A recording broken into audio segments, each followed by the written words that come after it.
Salut les chicos, les chicas. Aujourd'hui une vidéo qui va parler aventure, qui va parler amour, séduction, qui va parler destin. Je vais vous parler de la vie d'un homme, peut-être le plus grand séducteur et le plus grand aventurier ever. Je vais vous parler de Giacomo Casanova. Vous avez forcément entendu ce nom au moins une fois dans votre vie. Ne dit-on pas d'un homme séducteur: tiens, mais c'est un Casanova? Alors personne au monde ne prend le ton que je viens de prendre. C'est un homme qui a eu autant de vie que les Highlanders. Ce bon vieux Connor MacLeod pour les anciens. Donc Casanova, il naît à Venise en 1725. Il est le fils de comédiens qui partent souvent en tournée. Donc il est la plupart du temps élevé par sa grand-mère. Il fait des études d'avocat ecclésiastique. Alors je sais pas, avocat ecclésiastique, certainement quelqu'un qui porte plainte contre Dieu. Voilà, excusez-moi, j'ai les chicots qui se battent entre eux. Donc à un moment donné, c'est qui qu'on attaque? Voilà, moi je veux des dommages et intérêts. Qui a fait ça? Mais il a déjà d'autres passions, parce qu'une servante qui va avec lui dans la maison où il a accueilli, elle raconte que Casanova, il lui a déjà mis des petits tarots. C'est-à-dire que déjà, voilà, il est très jeune, mais déjà, voilà, l'autre, il lui a mis une petite lucarne, alors qu'elle n'a que 15 ans. Casanova va devenir homme d'église. Comme quoi, le plus grand séducteur ever, il va commencer par devenir homme d'église. Il devient abbé. Mais, il va se faire virer très vite, pour la simple et bonne raison qu'il va faire un sermon complètement bourré. C'est-à-dire que l'autre, on lui dit: tu rentres dans les ordres, tu te donnes à Dieu, pas de péché de chair, pas de péché d'alcool, rien du tout. Lui, c'est midi moins le quart, heure du Ricard, midi et demi, heure du vomi. Voilà, il arrive à la messe, il débouche des téteilles. Ciao, merci, à bientôt, lettre de licenciement. Voilà, merci, vous ne travaillerez plus chez nous. Et il obtient son doctorat en droit canonique en 1742. Il reste dans le milieu religieux parce qu'il est pris sous son aile, parce que c'est quand même quelqu'un, quand je dis séducteur, ça peut être les hommes, les femmes, ça peut être le pouvoir, ça peut être la séduction de l'amour. Rien ne lui résiste. Et donc l'homme qu'il prend sous son aile, c'est un sénateur qui s'appelle Malipiero. Donc il lui dit: voilà, je vais te guider, je vais te donner de l'argent. Sauf qu'une fois de plus, il le chasse. Et pourquoi Casanova se fait chasser? Je vous le donne dans le mille et mille, en plus il n'y a même pas des mille de ce côté-là. Il se fait chasser parce qu'une fois de plus, il fricote avec une fille de l'entourage du sénateur. Voilà, il est lui faut tout. Donc Casanova, il part pour Naples, puis Rome. Il fait la connaissance du pape Benoît XIV et du cardinal Acquaviva. Acquaviva le loge, est très gentil avec lui donne un petit peu d'argent, et en 1744, incorrigible Casanova, quand je vous dis incorrigible, il le fout dehors, juste au flair. À votre avis, pourquoi?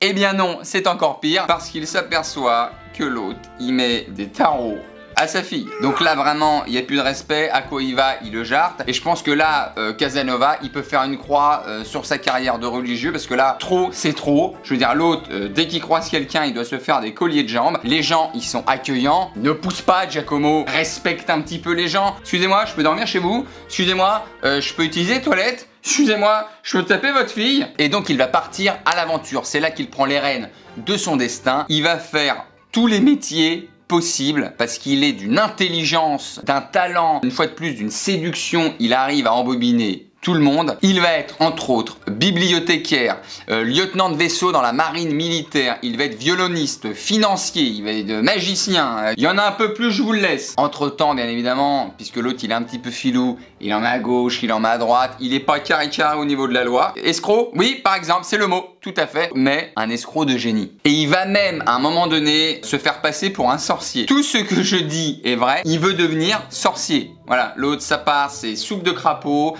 tartine de cafard, passe-moi un balai, je fais du rodéo. Qui veut jouer au Quidditch? Bref, en 1750, Casanova, il va à Paris, où là, il va vivre la belle vie. Il dépense l'argent qu'il a gagné au jeu, il rencontre des gens, il s'initie à la littérature, il rencontre même la Pompadour. La Pompadour, c'est qui? C'était une femme, Jeanne-Antoinette Poisson, qui était la favorite de Louis XV. Donc vous voyez déjà, il touche les hautes sphères quand même. C'est pas un gars qui fait du bonneto à la sortie d'un PMU. On est sur quelqu'un qui en impose un peu, qui sait déjà tirer les ficelles du pouvoir. 1755, il revient à Venise et il fait la connaissance de l'abbé Bernis. Ce petit cochon d'abbé Bernis, je vais tout vous expliquer, c'est qu'en gros, avec l'abbé Bernis, ils ont...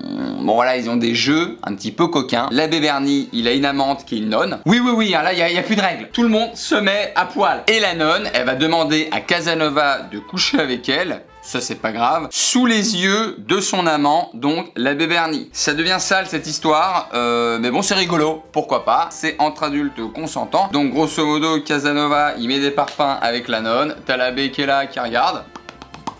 C'est joli là ce qui se passe, hein. Vas-y, cambre, cambre. Non, pas toi chérie, Casanova, vas-y, cambre. Et donc ils aiment beaucoup ce qu'on appelle le voyeurisme. Les deux cochons là, Bernie et Casanova, ils ont une garçonnière. Et dès qu'il y en a un qui ramène une petite conquête, je t'en prie, installe-toi, je te sers du champ. Personne ne drague comme ça, mais personne au monde. Dès qu'il y en a un qui ramène une conquête, t'as l'autre qui est derrière, tapis dans l'ombre. Il se met derrière un rideau, l'autre. Voilà. Ou alors des fois ils se mettent derrière des tableaux et il y a ce qu'on appelle le petit œil de Judas. C'est que tu vois un tableau, mais t'as les yeux qui bougent. Ça peut être un roi, une marquise, ça peut être un singe comme ça. Et t'as le singe qui est comme ça. Donc tu fais l'amour et l'autre il t'explique non bah regarde pas, non c'est un tableau en 3D. On est au 18e siècle là quand même. Puis je crois que le singe y bande là, c'est bien foutu quand même. Et donc Casanova, il passe sa vie entre escroquerie et sexe, ce qu'on appelle le libertinage à l'époque. Voilà, c'est un petit peu de libération sexuelle. Aujourd'hui les mœurs sont un peu plus ouvertes, mais à l'époque là ce que je vous raconte, il est le fils de Satan hein, pour les gens. Hein. Ce qui fait qu'il se fait arrêter par des inquisiteurs, des gens qui disent vous ne ferez pas ce qu'on veut pas que vous fassiez, que ça va à l'encontre de ce qu'on pense. Donc il se fait emprisonner pour libertinage, athéisme, tout à fait. Vous ne croyez pas en Dieu, vous allez en prison. Nous sommes tolérants jusqu'à ce que vous pensiez différemment de nous. Aussi, c'est une limite la tolérance. On veut bien tolérer des gens qui sont comme nous, pas des gens qui sont pas comme nous. Et occultisme, ça veut dire qu'il est dans les sciences occultes. À l'autre, il veut faire le sorcier, il veut absolument se laisser pousser la barbe, avoir un chapeau de 3 mètres. T'es toute la journée dans une cabane avec une marmite Sacom, t'es en train de parler à des caméléons et des corbeaux. On dit stop en fait. Et donc, il va être emprisonné à la prison des plombs. C'est une des pires prisons de l'époque. Pourquoi? Parce que bien évidemment,